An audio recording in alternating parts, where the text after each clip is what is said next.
everyone, it's Sharronda from Pay or Wait, and today I am doing my Glass spoiler review. It took a little minute. I got a little sidetracked. Somebody came in town. I had to go make sure I saw them before they left town. So now we are back to talk about the spoilers, to dive a little bit deeper into why I had issues with this movie. So first and foremost, let's go ahead into the main premise. So this opens up a couple of weeks after Split takes place, as we see that Casey actually ends up escaping. And basically they are still looking for Kevin. So they're trying to find him. So far he has kidnapped 4 teenagers, 4 cheerleaders. And so basically we see that the beast is about to come and basically kill them.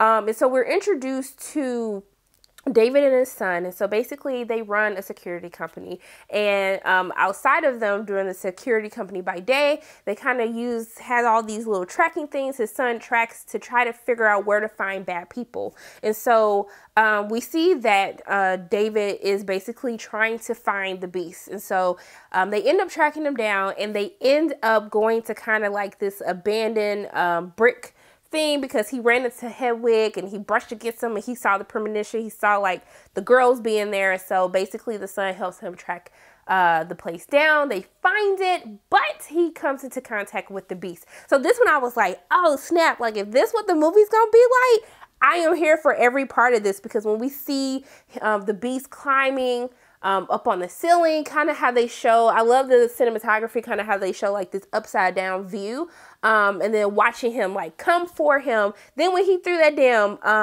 when he threw the table at the cheerleader, I was like, damn, you really just knocked her to hell out with a damn table. I just can't believe what I'm seeing right now, but I was so excited about it. So I'm getting into it. Everybody else in the audience getting into it as well. And so then we see that there's this big fight between them.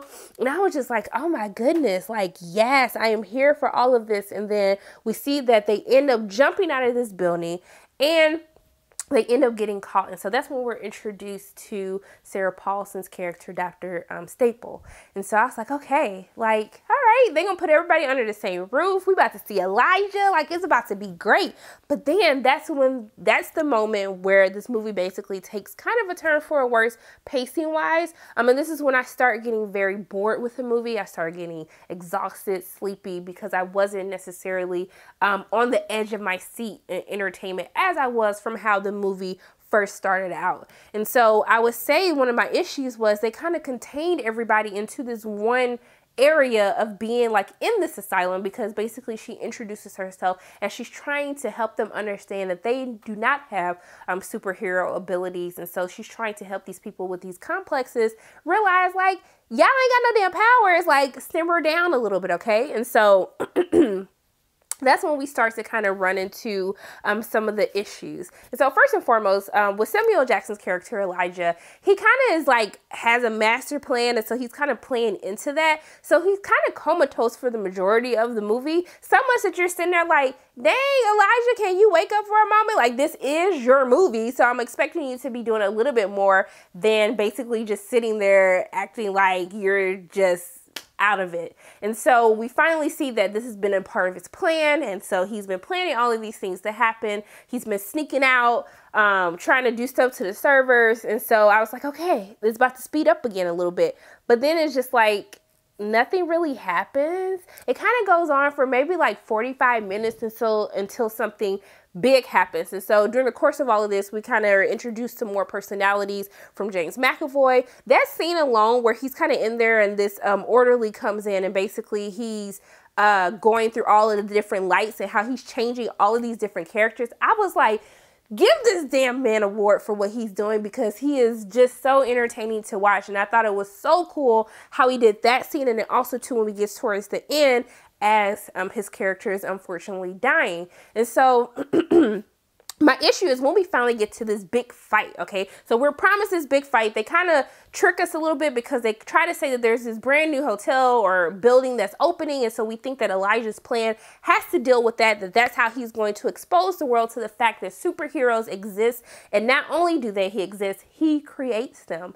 And so mainly what I want to talk about and some of the issues outside of these supporting characters. So in the beginning of the film, they do a great job with having David Dunn's son in this movie until we get to the point where his father gets captured. He's coming out with all these crazy things on how to talk to Dr. Staple to get them to let him out. And I'm just like, it just feels as though they didn't know what to do with his character after he realized his father has been captured. And so I just felt like for his character, for Casey, especially with Casey, I was just like, this girl has just been kidnapped. She's been through a very traumatic experience. She's only a teenager. She's already been dealing with traumatic experiences even prior to that with the issues with her family members and how she ended up in foster care in the first place. And so for her to, you try to introduce her and tell her that she needs to come talk to her abductor, like this person who was trying to kill her, I just found it hard to believe that someone at that age who's been through so like many traumatic experiences would totally be okay trying to save him, hold his hand. Kevin, I know who you are. I know that they had the moment in Split. I totally get that, but she was trying to get out. She's trying to survive and fight for her life. I just really could not find it believable that her character would be that eager, that willing to like be this close to this man who literally just tried to kill her a couple weeks ago. It just made no sense. And that's why I felt as though you should have just left her out of this movie. She got away. We get it. There was really no need for her to bring her into this, because for the same interactions of what she was trying to do, to use like personal touch to help Kevin come back to the light, you could have just had Dr. Staple figure that out and do it her damn self. I just didn't understand why her character was in the movie if you weren't going to do right and give her something, just a purpose in this movie. So also too, what I really want to talk about is the deaths, because this whole ending, this is why I had such an issue with this movie. So we get to this big fight. They're all in the front yard of the asylum that they've been at. They're fighting each other. The Beast then did some little Mortal Kombat thing, like to Elijah. And so basically he done broke all the bones in his sternum, his heart. I don't know what the hell he did, but he did something, and so he's dying. He on the floor dying. Then all of a sudden, Casey having a moment with Kevin. Kevin comes back to the light because she touched him. And then all of a sudden they shoot him. Then we got David, who's being drowned in a damn puddle. Them killing David in a damn pothole puddle, that's what really took me to the edge. I was so livid. Let's think about this. Literally 5 minutes before, like 5 to 10 minutes before this happens, the Beast takes David into a big ass water tank, okay? They take him into a water tank, and basically he's drowning him, he's choking him, okay? So this is another super being doing something to another super being. And even in that moment, David had enough strength to use his strength to hit the water tank to break out. So you mean to tell me that he was fighting this big ass beast and he broke out of a big water tank, like completely, entire body submerged in water, okay? And you mean to tell me that some random human with a damn heart or Irish, I don't know, I forgot what the little tattoo they had from this secret society. You mean to tell me that that's how they killed him when he literally just 10 minutes ago got out of a damn water tank? You mean to tell me he couldn't break this man's ankle, break his hand that was like submerging just his head in water? That just made no sense to me. And I felt it was so lazy. There had to have been another way that you could have possibly killed him. And so that's why I felt like it was so cheap. It was so cheap how they did that. Even with the Beast, just like, so a damn gunshot. That's what y'all did to kill him, like literally a gunshot. Like he went through worse in Split when he was trying to like kill old girl. And I was just like, there was no better ways that these superheroes could go out. I was fine with how Elijah died because it makes sense because his bones are brittle. So anything could set him off. I totally got that. But I was just like, and then how they died with this, like, mama. I was just like, child, just hurry up and end this damn movie because y'all already getting on my nerves with this. And I thought that Dr. Staple, you know, even though she was a part of this organization, I thought that they were going to say, because there's a story that she talks to David about, and how he injured one of the victims when he was trying to save them, how he injured them and basically he broke the girl's ribs. I thought this girl was finna say, because she was at the table eating with, I guess what I would assume to be her family, I thought that she was about to say that she was like the mother of the victim, or she was related to them in some way, shape, or form, that there was some more type of a personal connection as to why she would join this organization, why they would specifically choose her to kind of spearhead this project. And so basically there's this thing, there's this old organization, all these people who know that superheroes exist, people with these powerful abilities. And so basically they are basically dedicated to taking them out. And so I was like, okay, I'm gonna ride with y'all for a little bit. But I thought that, because she said she was going to another city. So I thought, okay, well, if you're killing all three of them, then there has to be like another type of reboot that's coming. I thought they were going to kind of go to a different city and she was going to start this project. And then it was not only, I thought it was going to be like people with the same type of